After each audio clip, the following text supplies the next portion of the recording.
What happens when a billionaire's entire world gets turned upside down by a few pencil marks on a napkin?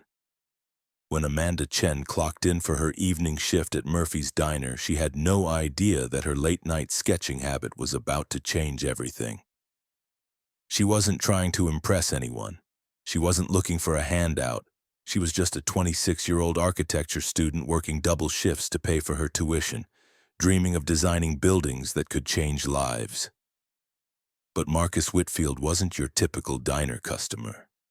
The founder of Whitfield Enterprises had built his empire on spotting potential where others saw nothing. That night, exhausted from a board meeting that had run until midnight, he wandered into the only place still open on Fifth Street.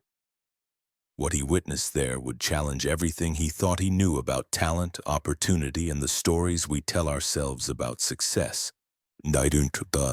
This isn't a fairy tale about luck or charity. This is the story of how one woman's quiet determination caught the attention of one of America's most ruthless business minds, and how a single conversation over coffee would spark a partnership that neither of them saw coming. Stay with me, because what unfolds next will show you that sometimes the most extraordinary opportunities are hiding in the most ordinary moments. The fluorescent lights of Murphy's Diner hummed their familiar tune as Amanda Chen wiped down the last booth of the evening. It was nearly 1 in the morning, and the usual late-night crowd had thinned to just a few stragglers. A trucker nursing his third cup of coffee at the counter. An insomniac college student staring at her laptop screen. And in the corner booth, a man in an expensive suit who looked completely out of place. Amanda had noticed him the moment he walked in. Everything about him screamed money, from his perfectly tailored charcoal jacket to the way he carried himself with quiet authority. But what caught her attention wasn't his obvious wealth. It was the exhaustion etched into his face, the way he stared out the window as if he were carrying the weight of the world on his shoulders. She'd been working at Murphy's for 3 years, ever since she'd started her architecture program at the community college. The night shift paid better, and it gave her time to attend classes during the day. More importantly, it gave her the quiet hours she needed to work on her real passion. The sketches. Amanda pulled out her worn leather portfolio and settled into the booth across from the kitchen. This was her ritual. After the dinner rush died down and before the bar crowd stumbled in, she had a precious window of silence. Time to dream on paper. Tonight she was working on something special. A low-income housing project that had been consuming her thoughts for weeks. Not for a class assignment or a competition, but because she'd grown up in apartments just like the ones she was redesigning. She knew what it felt like to live in a space that felt more like a box than a home. She understood the psychology of cramped rooms and thin walls, the way poor design could crush hope before it even had a chance to grow. Her pencil moved across the napkin with practiced precision. She'd run out of proper drafting paper weeks ago, but napkins worked just fine. The important thing wasn't the medium, it was the idea, and this idea had been burning inside her for months. She sketched modular units that could expand as families grew. Common areas designed to foster community instead of isolation. Rooftop gardens that would give children a place to play and adults a reason to dream. Every line she drew was informed by lived experience, by the understanding that architecture wasn't just about buildings, it was about dignity. Amanda was so absorbed in her work that she didn't notice the man in the expensive suit approaching her table. She didn't see him pause at the edge of her booth, his eyes widening as he took in the intricate drawings scattered across the formica surface. She didn't hear his sharp intake of breath as he recognized the genius hidden in her napkin sketches. "Excuse me," came a voice, low and surprisingly gentle. Amanda looked up, startled. The wealthy customer was standing beside her table, but his demeanor had completely changed. Gone was the distant exhaustion she'd observed from across the room. In its place was an intensity that made her suddenly self-conscious. "I'm sorry," she said quickly, gathering her sketches. I know I'm not supposed to use the tables for personal stuff during my shift. I was just... No, the man said, holding up a hand. Please, don't put those away. There was something in his voice that made Amanda pause.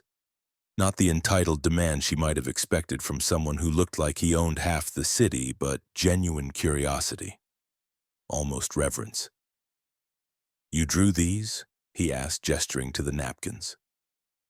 Amanda nodded slowly, unsure where this conversation was heading. It's just something I work on during downtime. I'm studying architecture.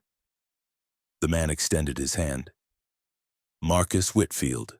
The name hit Amanda like a thunderbolt. Marcus Whitfield.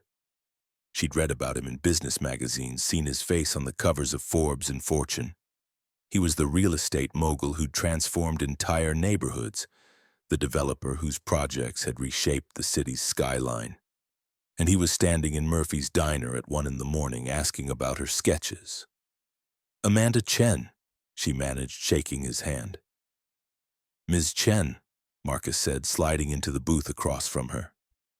Do you mind if I take a closer look at these? Amanda's heart was racing, but she spread the napkins back out on the table.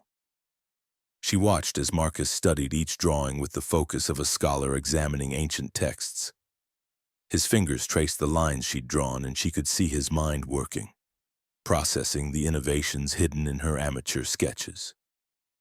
This modular design, he said, pointing to her plan for expandable units. You're creating flexibility within a fixed structural framework. Most developers would say it's impossible to make this cost-effective. Most developers haven't lived in public housing, Amanda replied before she could stop herself. Marcus looked up from the drawings, meeting her eyes directly. And you have. It wasn't a question. Amanda nodded. The project I grew up in was demolished 5 years ago.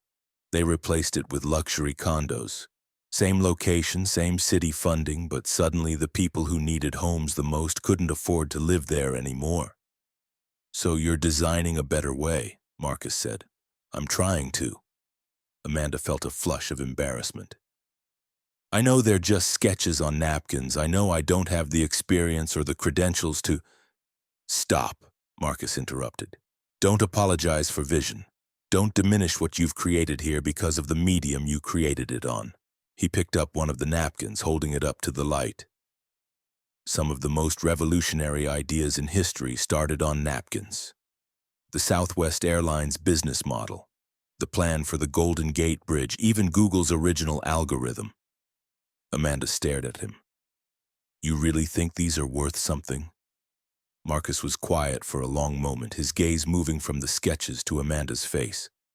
When he spoke, his voice carried a weight that made every word feel significant. Ms. Chen, I've been developing real estate for 23 years. I've worked with architects from MIT, Harvard, firms with century-old reputations and billion-dollar portfolios. And in all that time, I've never seen anyone solve the affordable housing crisis the way you've approached it in these drawings. Amanda felt the world tilt slightly. This had to be some kind of mistake. She was a community college student working the night shift at a diner. He was Marcus Whitfield. People like him didn't discover people like her sketching on napkins at 2 a.m. I need to ask you something, Marcus continued. And I need you to answer honestly. How long have you been working on this concept? About 8 months, Amanda said. Ever since I started my urban planning class. The professor assigned us to identify a problem in our community and propose a solution, but this became bigger than just an assignment. Have you shared these plans with anyone else? Your professors, other students, anyone in the development industry? Amanda shook her head. Just my roommate, but she's a nursing student. She doesn't really understand the technical aspects. Marcus nodded slowly as if confirming something to himself. Ms. Chen, what I'm about to tell you might sound impossible, but I need you to listen carefully. Your designs don't just solve problems.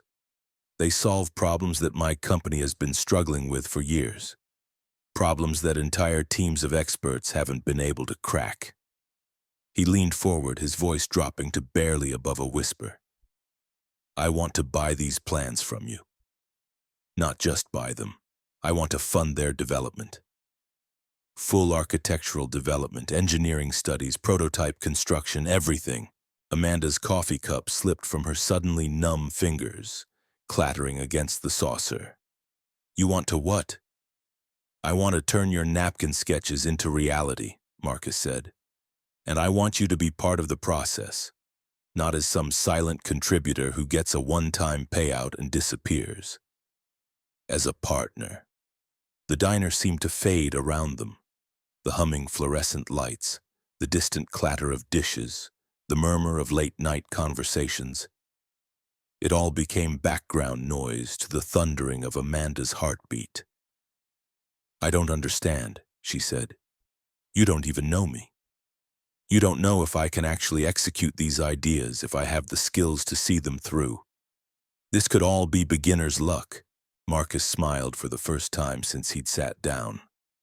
Ms. Chen, luck is what happens when preparation meets opportunity. What I see in these drawings isn't luck. It's years of preparation disguised as napkin doodles. You've been preparing for this moment your entire life. You just didn't know it yet. He reached into his jacket and pulled out a business card. I want you to come to my office tomorrow. Not to interview for a job, but to discuss a partnership.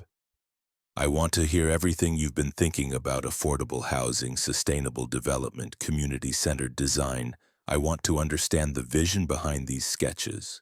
Amanda took the card with trembling fingers. It was heavy cardstock, elegant and simple.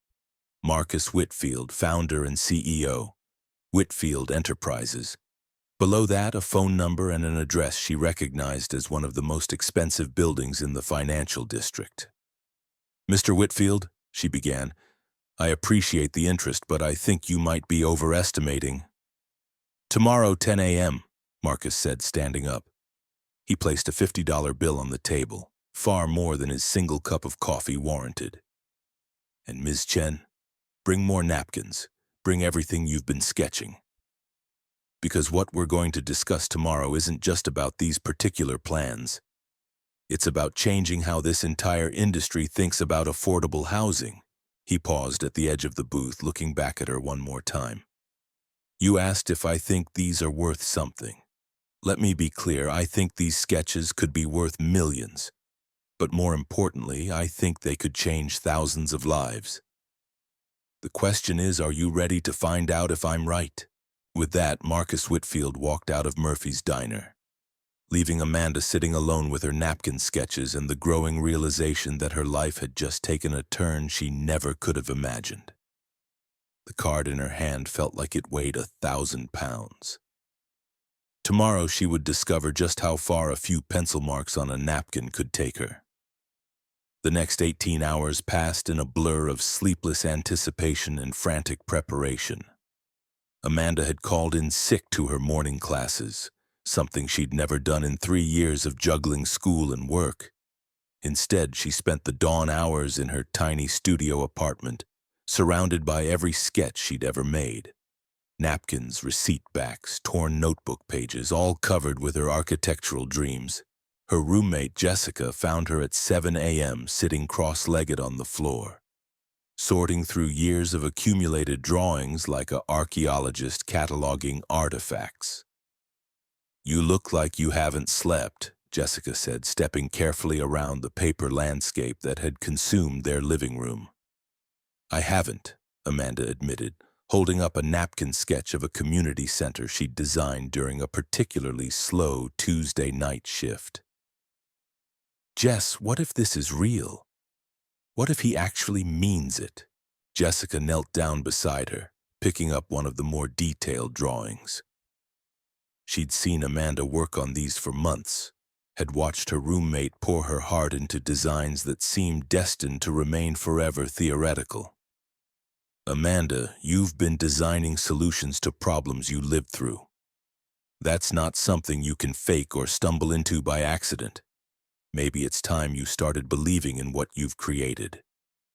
By 9:30, Amanda was standing outside the gleaming tower that housed Whitfield Enterprises, clutching a portfolio she'd hastily assembled from a 3-ring binder and sheet protectors. The building stretched impossibly high above her, its glass facade reflecting the morning sun like a beacon of possibility and terror. The lobby was a study in understated luxury. Marble floors polished to mirror perfection, abstract sculptures that probably cost more than Amanda's annual tuition, and a reception desk that looked like it had been carved from a single piece of granite. "Amanda Chen to see Mr. Whitfield," she told the receptionist, proud that her voice didn't shake. "Top floor," the woman replied with a smile that seemed genuinely warm. "The elevator on the right will take you directly to his office." The ride to the 42nd floor felt like ascending into another world. When the doors opened, Amanda stepped into a space that redefined her understanding of what an office could be. Floor-to-ceiling windows offered a panoramic view of the city she'd grown up in, but from this height it looked like an entirely different place. Clean lines, purposeful spaces, and an overwhelming sense that important decisions happened here. "Ms. Chen." Marcus Whitfield emerged from a conference room, and Amanda was struck by how different he looked in his natural environment. The exhaustion from the night before had been replaced by focused energy. He moved with the confidence of someone who belonged in spaces like this, who shaped the world rather than simply inhabiting it. "Thank you for coming," he continued, gesturing for her to follow him. "I hope you brought those sketches." They walked past offices where people in expensive suits spoke in hushed, urgent tones. Amanda caught glimpses of architectural models, city planning maps, and computer screens displaying financial projections, with numbers that made her dizzy. Marcus led her into a corner office that could have housed her entire apartment. But what caught her attention wasn't the luxury. It was the wall covered with architectural drawings, urban planning surveys, and photographs of buildings under construction. "Please sit," Marcus said, indicating a leather chair across from his desk. "Can I get you coffee? Water?" "Coffee would be great," Amanda replied, settling into the chair and trying not to think about how much it probably cost. As Marcus poured coffee from an elegant silver service, Amanda noticed something that made her breath catch. Spread across his desk were photocopies of her napkin sketches from the night before. But they weren't just laid out casually. They were arranged systematically with notes in the margins and colored post-it flags marking specific sections. "You've been studying them," she observed. "I couldn't sleep," Marcus admitted, handing her a cup. "Ms. Chen, what you've designed isn't just innovative architecture, it's a complete rethinking of how we approach affordable housing from the ground up." He moved to stand beside his desk, pointing to one of her sketches. "This modular concept you've developed, most architects design affordable housing as if it's a smaller version of luxury housing. They take existing models and strip away features until it meets a price point. But you've approached it from the opposite direction." Amanda leaned forward, following his finger as it traced the lines she'd drawn. "I started with the question of what people actually need to thrive, not just survive." "Exactly," Marcus said, his voice gaining intensity. "Your units don't just house people. They're designed to build community, to create opportunities for economic mobility, to address the psychological impact of living in poverty." He walked to the window, gazing out at the city below. "Do you see that complex about 6 blocks east? The red brick buildings?" Amanda joined him at the window, squinting to identify the buildings he was referencing. "Yes. That's the Riverside development, opened 3 years ago. 800 units of what we proudly called innovative affordable housing. It won awards from the City Planning Commission." He turned to face her directly. "It's also a complete failure. Crime rates inside the complex are 30% higher than the surrounding neighborhood. Tenant turnover is astronomical. The community spaces we designed sit empty. We created housing, but we didn't create homes." Amanda felt a chill of recognition. "It's the same problems they had in the project where I grew up." Because we made the same fundamental mistakes, Marcus said. We designed from the outside in, imposing our assumptions about what people needed instead of truly understanding their lives. He moved back to the desk, picking up one of her sketches. A detailed plan for common areas that could serve multiple functions throughout the day. But this, he said, holding up the drawing, this comes from someone who understands what it means to live in a space that doesn't fit your life. Someone who knows that architecture isn't just about shelter, it's about dignity, opportunity, and hope. Amanda felt overwhelmed by the intensity of his analysis. Mr. Whitfield, I appreciate your enthusiasm, but I'm still just a student. These are theoretical concepts, not proven solutions. Marcus set the sketch down and looked at her with an expression she couldn't quite read. Ms. Chen, can I tell you something about my background? She nodded. I grew up in a mansion with multiple bedrooms and a swimming pool. I went to private schools where architectural theory was treated as intellectual exercise, not survival skill. I've spent 23 years in this business, and I've been successful by conventional measures. But I've never created anything that actually solved the problems I claim to be addressing. He gestured to the sketches on his desk. Last night, sitting in that diner, watching you work, that was the first time I'd seen someone approach affordable housing as if the people who would live there actually mattered. Not as statistics or demographics, but as human beings deserving of thoughtful design. Marcus walked to a cabinet and pulled out a thick folder. I want to show you something. He spread the contents across a conference table. Architectural plans, financial projections, site surveys, and aerial photographs of undeveloped land. Whitfield Enterprises has been contracted to develop affordable housing on 4 different sites across the city. Traditional approach would be to build the cheapest possible units that meet minimum code requirements, maximum density, minimum amenities. Amanda studied the documents, recognizing the locations. They were all in neighborhoods she knew well, areas where families like hers had been priced out as development pushed them further from job opportunities and good schools.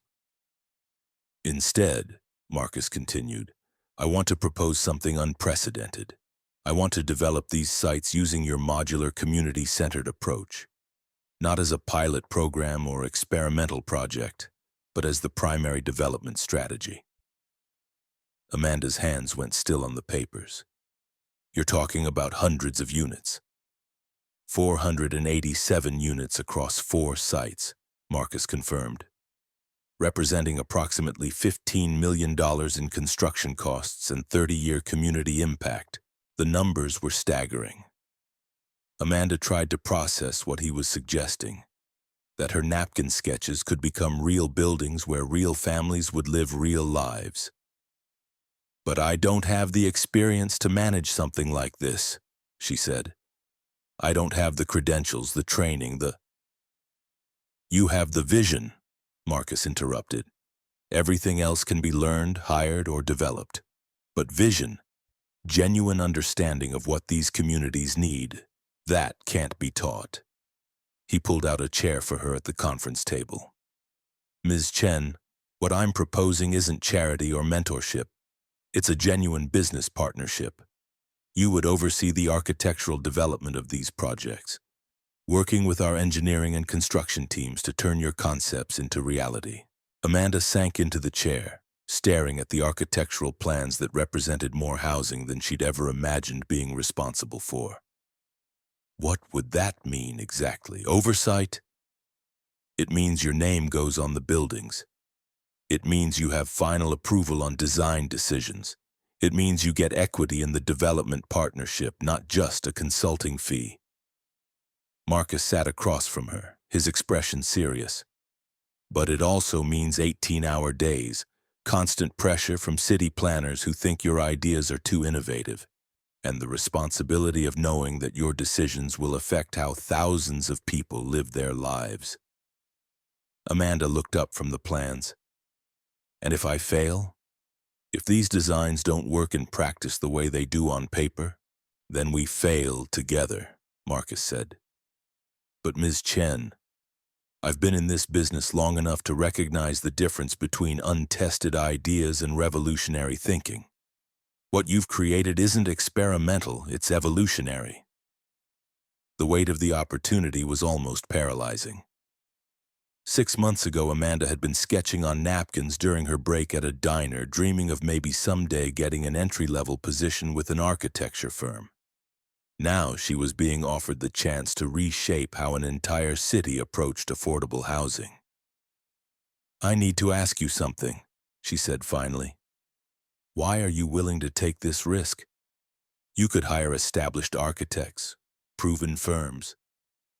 Why bet everything on someone you met 12 hours ago?" Marcus smiled, and for the first time since she'd entered his office, he looked like the exhausted man she'd first seen in Murphy's diner. "Because 12 hours ago you reminded me why I got into this business in the first place. Before the board meetings and profit margins and investor presentations, I wanted to build things that mattered. You're giving me the chance to remember what that feels like." He stood up, extending his hand across the table. "So, Ms. Chen, Amanda, are you ready to turn those napkin sketches into the future of affordable housing?" Amanda looked at his outstretched hand, then at the architectural plans scattered across the table, then back at his face. In his eyes, she saw the same desperate hope she'd felt every night as she sketched her dreams onto whatever paper she could find. She reached out and shook his hand, feeling the calluses that revealed this billionaire still knew what it meant to build things with his own 2 hands. "Let's change some lives," she said. The partnership that began with a handshake over architectural plans would prove to be more complex than either Marcus or Amanda had anticipated. What started as a billionaire's investment in a waitress's sketches was about to become a case study in how vision and resources could either create something extraordinary or collapse under the weight of their own ambition. The first indication that this wouldn't be a typical development project came during Amanda's second week at Whitfield Enterprises. She'd been given a corner office on the 38th floor, complete with drafting tables, high-end computer equipment, and a view that still made her dizzy. But it was the meeting Marcus called that Tuesday morning that revealed the true scope of what they were attempting. The conference room was packed with people Amanda had only read about in architecture magazines. Senior partners from engineering firms, urban planners with decades of experience, construction managers who had built some of the city's most iconic structures. And at the head of the table sat Amanda, 26 years old, with a portfolio that still contained nothing but napkin sketches. "Ladies and gentlemen," Marcus began, "I want you to meet Amanda Chen, the lead architect for our affordable housing initiative." The silence that followed was deafening. Amanda could feel the skepticism radiating from every corner of the room. These were people who had spent their careers climbing professional hierarchies, earning advanced degrees, one project at a time. And here was Marcus asking them to follow the vision of someone who had been serving coffee a week ago. Dr. Richard Steinberg, a structural engineer with a reputation for brutal honesty, was the first to speak. "Mr. Whitfield, with all due respect, these are $15 million projects. The liability alone—" "The liability," Marcus interrupted, "is in continuing to build housing that doesn't work. Ms. Chen, would you walk everyone through the Riverside analysis?" Amanda's heart hammered as she stood up, clicking to the first slide of a presentation she'd spent 3 sleepless nights preparing. On the screen appeared a comparison chart that had taken her days to compile, showing traditional affordable housing projects versus the outcomes she projected for her community-centered design. "Current affordable housing has a 73% tenant satisfaction rate," she began, her voice steadier than she felt. "Average residency duration is 18 months. Community space utilization is less than 20%. She clicked to the next slide, showing her modular designs alongside data she'd gathered from similar projects in other cities. Community-centered design with modular flexibility shows 91% satisfaction rates where implemented, Average residency increases to 4 years. Community space utilization jumps to 85%. Margaret Torres, a city planning consultant who had worked on housing projects across 3 decades, leaned forward. "Those are impressive numbers, Ms. Chen, but they're from much smaller pilot programs. Scaling up typically reveals problems that don't appear in limited implementations." "You're absolutely right," Amanda replied, surprising the room with her agreement. "That's why I'm proposing we approach this differently than traditional large-scale development." She moved to the whiteboard, sketching as she spoke. "Instead of building all 4 sites simultaneously, we develop them sequentially. Site 1 becomes our proof of concept. We monitor resident feedback, community integration, maintenance costs, everything. Then we iterate and improve for Site 2. Dr. Steinberg adjusted his glasses, studying her sketch. "That's going to significantly extend your development timeline. Most developers want all units online as quickly as possible to maximize cash flow." Marcus spoke up from his position at the head of the table. "Dr. Steinberg, what flow on a project that's the cash fails? What's the timeline on a development that gets shut down by the City Planning Commission because residents are complaining?" The question hung in the air. Everyone in the room had worked on projects that looked brilliant on paper but became nightmares in reality. The traditional approach prioritized speed and cost efficiency over long-term success, often resulting in developments that required an eventually constant management and became financial drains. Amanda continued her presentation, walking through specific design elements that addressed problems she'd witnessed firsthand. Soundproofing strategies requirements. Storage solutions that acknowledged the reality of how families actually lived. As she spoke, she noticed the energy in the room starting to shift from skepticism to curiosity and interest. Nothing close to full acceptance, but professional curiosity. These people who had spent years trying to solve the problem she was addressing were now listening as she was presenting solutions from a perspective they'd never considered. James Liu, the construction manager, raised his hand. "The modular units you're proposing, how do you handle the structural challenges of expansion? If a family grows and needs to add a room, what's the engineering process?" Amanda grinned, clicking to a slide she'd hoped someone would ask about. "The structural framework is designed with expansion points engineered connection systems that can handle additional load without requiring major works to adapt." She walked to the window, pointing toward the construction site visible in the distance. "See that building going up on 3rd Street? Traditional construction. If the tenant in Unit 4B has a baby and needs another bedroom, they have to move. Find a new place, pay moving costs, probably pay rent because higher, larger units cost more." She turned back to the room. "With modular design, they request an expansion. We connect Fabric a room module to their existing unit. They pay slightly higher rent for in their community the additional space, but they stay. Their kids stay in the same schools. Their support networks remain intact." The room grew quiet.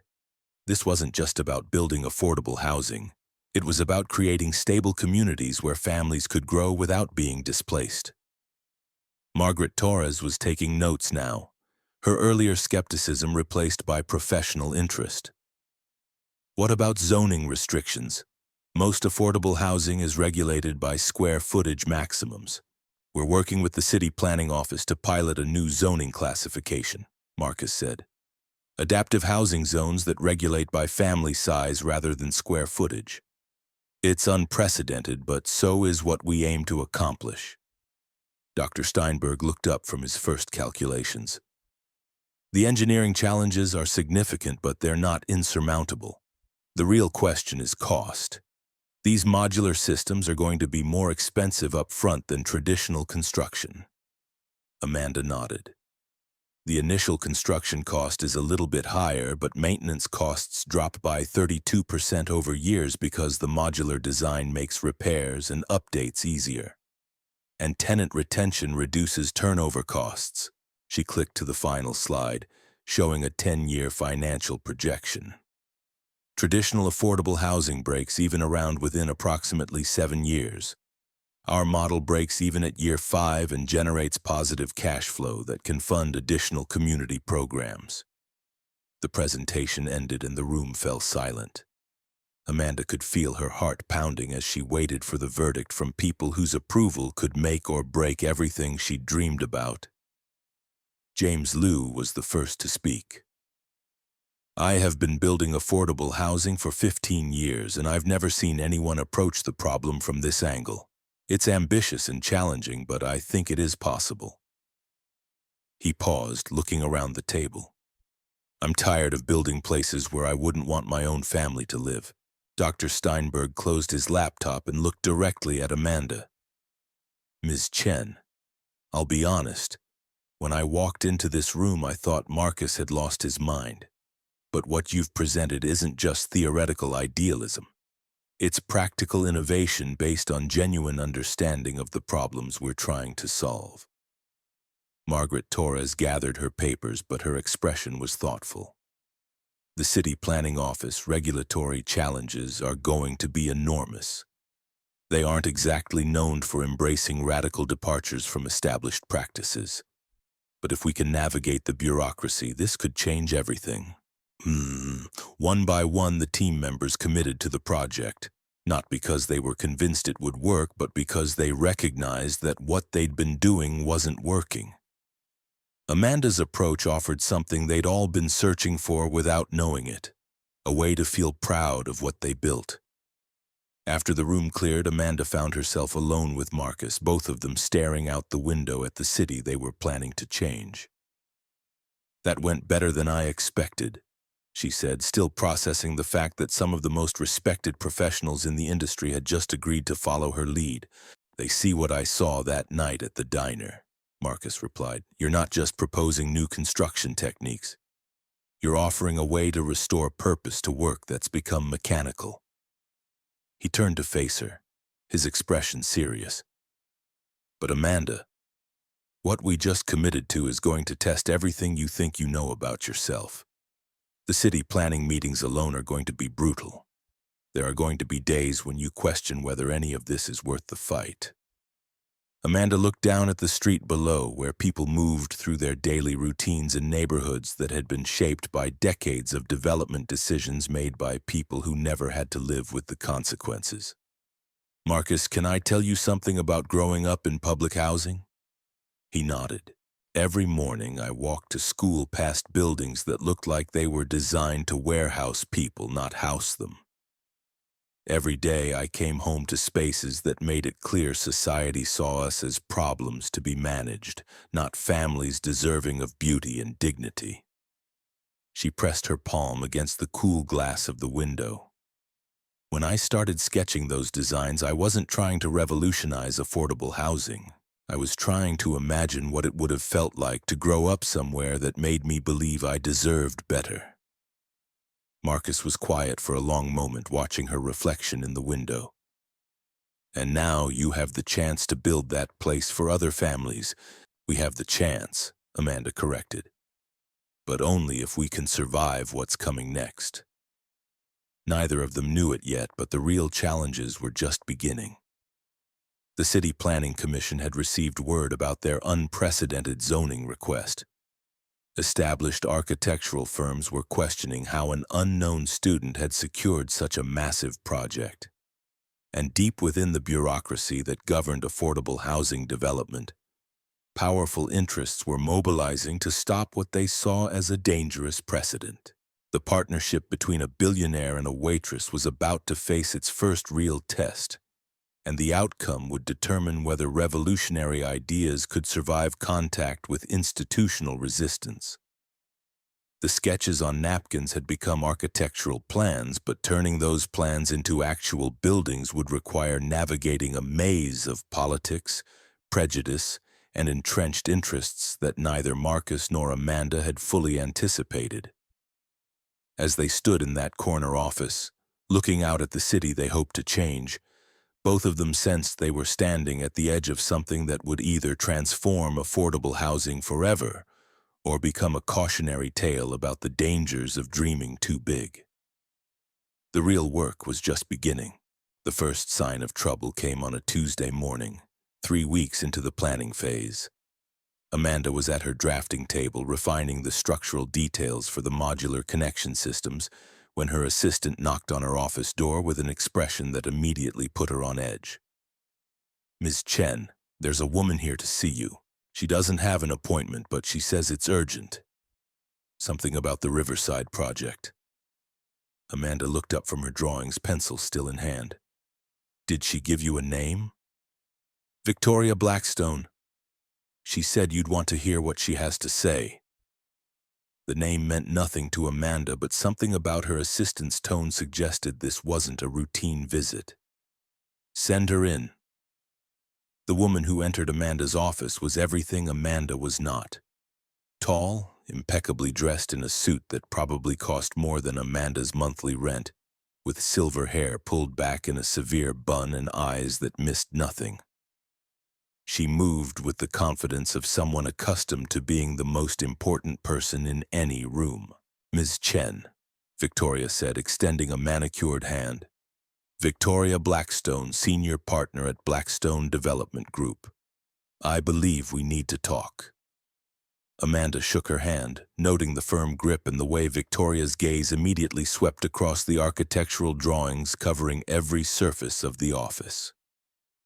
"I'm sorry, but I don't think we have any business together. Whitfield Enterprises handles all our development partnerships." Victoria smiled, but it didn't reach her eyes. "Oh, but we do have business, Ms. Chen. Whether you realize it or not, your little project is about to become my business." She moved to the window, looking out at the city with the same proprietary air Amanda had noticed in Marcus. But where Marcus seemed to see possibility, Victoria appeared to see territory to be defended. "Tell me something," Victoria continued, turning back to face Amanda. "Do you have any idea what you've stepped into? The forces you're challenging with these revolutionary designs of yours?" Amanda set down her pencil, feeling the first stirrings of genuine alarm. "I'm not sure what you mean," Victoria laughed, a sound like crystal breaking. "Of course you don't. Marcus found you in a diner sketching on napkins. You think this is all some fairy tale where talent gets discovered and dreams come true." She pulled out a leather portfolio and placed it on Amanda's drafting table. "Let me educate you about the reality of affordable housing development in this city." The portfolio contained newspaper clippings, city planning documents, and financial reports spanning the last 15 years. All of them related to affordable housing projects that had failed, been delayed, or abandoned entirely. "The Morrison Heights development," Victoria said, pointing to a photograph of a half-constructed building complex. "Innovative design, community-centered approach, full support from the mayor's office. Abandoned after 18 months when the City Planning Commission discovered irregularities in the environmental impact assessments." She flipped to another page. "The East Side Gardens project, revolutionary modular housing concept, not unlike what you're proposing. Shut down after community groups complained about traffic patterns and alleged safety concerns." Amanda studied the documents, recognizing a pattern she hadn't expected. Every project Victoria was showing her had been ambitious, forward-thinking, and ultimately destroyed by bureaucratic obstacles that seemed almost orchestrated. "What are you trying to tell me?" Amanda asked. Victoria closed the portfolio and looked directly at her. "I'm trying to tell you that affordable housing development is a closed system, Ms. Chen. There are established players, established processes, and established profit margins. When someone comes along proposing to change the rules, the system has ways of protecting itself." She moved closer to Amanda's desk, her voice dropping to barely above a whisper. "Blackstone Development Group has been the primary contractor for affordable housing in this city for 12 years. We have relationships with every city council member, every planning commissioner, every bureaucrat who can make or break a project like yours." The threat was implicit but unmistakable. Amanda felt a chill that had nothing to do with the air conditioning. And you're here to what exactly? Warn me off? Victoria smiled again, this time with something that might have been genuine amusement. Oh, my dear, you misunderstand completely. I'm not here to warn you off. I'm here to offer you a partnership. She reached into her jacket and pulled out a single sheet of paper. This is a consulting agreement. Blackstone Development Group would like to hire you as a design consultant for our upcoming affordable housing projects. Very generous compensation, full creative control over aesthetic elements, and your name prominently featured in all marketing materials. Amanda glanced at the document without picking it up. The numbers were staggering. More money than she'd ever imagined earning, and all she had to do was abandon her modular, community-centered approach and design traditional affordable housing with slightly more attractive facades. In exchange for what? Amanda asked. In exchange for stepping back from the Whitfield project. Let us handle the development side while you focus on what you do best, creating beautiful designs that make people feel good about affordable housing. Victoria's proposal was seductive in its simplicity. Amanda could have financial security, professional recognition, and the chance to influence affordable housing design across the city. All she had to do was compromise on everything she actually believed in. And if I refuse? Victoria's expression hardened almost imperceptibly. Then you'll discover just how difficult it can be to navigate the regulatory environment in this city. Environmental assessments that take months instead of weeks. Zoning hearings that get mysteriously rescheduled. Construction permits that require additional documentation that somehow never quite meets requirements. She picked up one of Amanda's sketches, studying the intricate details of the modular connection systems. You've created something genuinely innovative here, Ms. Chen. It would be a shame if it never got the chance to prove itself because it got lost in bureaucratic red tape. Amanda felt a surge of anger that surprised her with its intensity. You're threatening to sabotage our project if I don't abandon it? I'm offering you a choice, Victoria corrected smoothly. Partner with us and see your designs influence affordable housing across the entire region. Or fight us and watch your revolutionary concepts disappear into regulatory limbo while families continue living in substandard housing because you were too idealistic to accept practical solutions. The conversation was interrupted by a knock on the door. Marcus entered without waiting for permission, taking in the scene immediately. His expression darkened as he recognized Victoria. Ms. Blackstone, he said, his voice carrying a chill Amanda had never heard before. I wasn't aware you had business with my partner. Victoria smiled, gathering her portfolio. Just introducing myself to Ms. Chen and discussing the realities of development in this city. Marcus, surely you remember how complicated these projects can become when proper relationships aren't maintained. I remember your definition of proper relationships, Marcus replied. I also remember why Whitfield Enterprises stopped working with Blackstone Group. The tension in the room was thick enough to cut. Amanda realized she was witnessing something much deeper than a business disagreement. This was personal history, old wounds and competing visions for how power should operate. Victoria moved toward the door, pausing beside Marcus. The offer stands, Ms. Chen, but not indefinitely. The City Planning Commission meets next Thursday to review your zoning application. It would be unfortunate if complications arose that could have been avoided. After she left, Marcus closed the door and turned to Amanda, his face grim.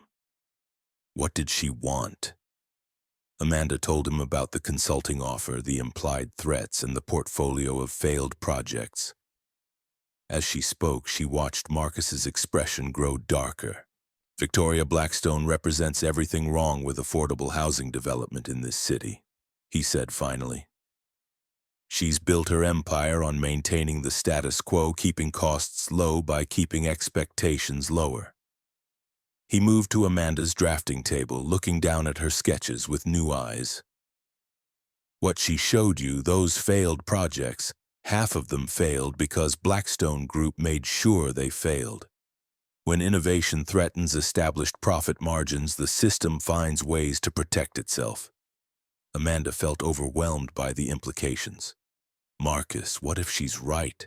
What if we're too naive about what we're up against? Maybe we should consider some kind of compromise that lets us build something, even if it's not everything we envisioned. Marcus looked at her sharply. Is that what you want? To design slightly prettier versions of the same failed housing that made your childhood miserable? The question hit harder than Amanda expected. She thought about the apartment she'd grown up in, the institutional green walls and fluorescent lighting that made every day feel temporary. She thought about her mother, working 2 jobs to afford rent in a place that felt more like a warehouse than a home. No, she said quietly. But I also don't want to spend the next 5 years fighting bureaucracy while families continue living in places that crush their spirits.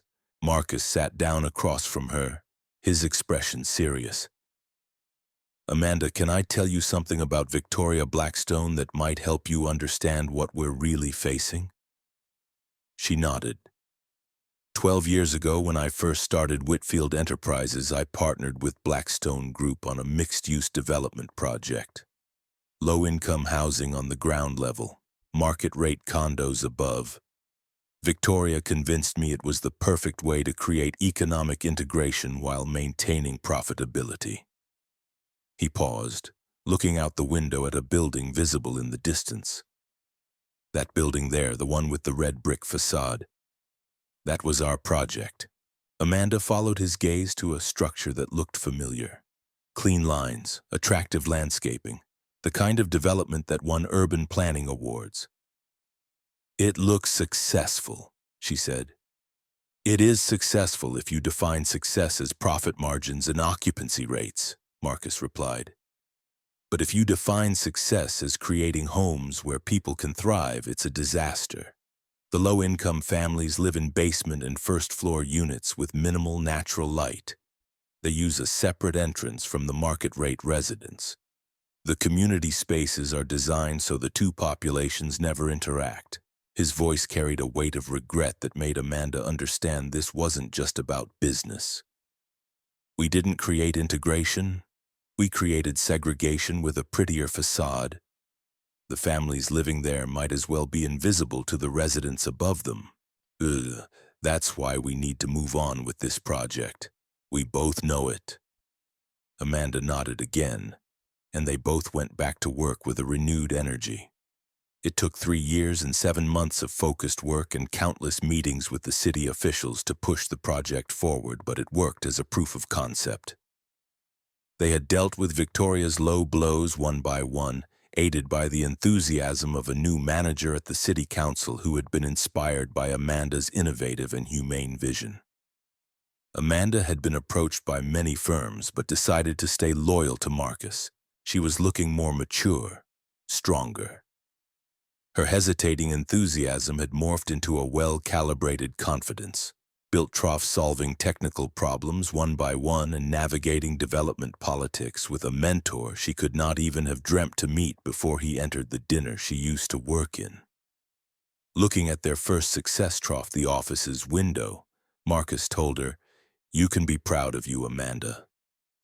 She held his gaze for a long moment, proud of what they had accomplished together.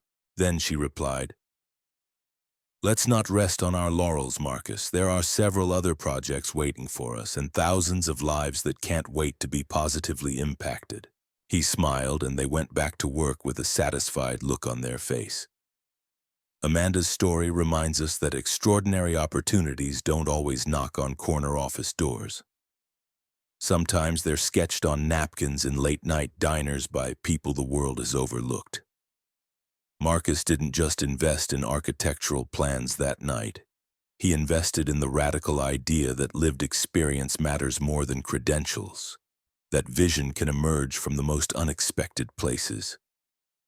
Their partnership proved that when genuine need meets genuine resources, when someone who understands problems meets someone with the power to solve them, transformation becomes possible. The next time you see someone sketching dreams on whatever paper they can find, remember Amanda Chen. Because the future isn't built by those who play it safe. It's built by those brave enough to believe their napkin sketches could change the world.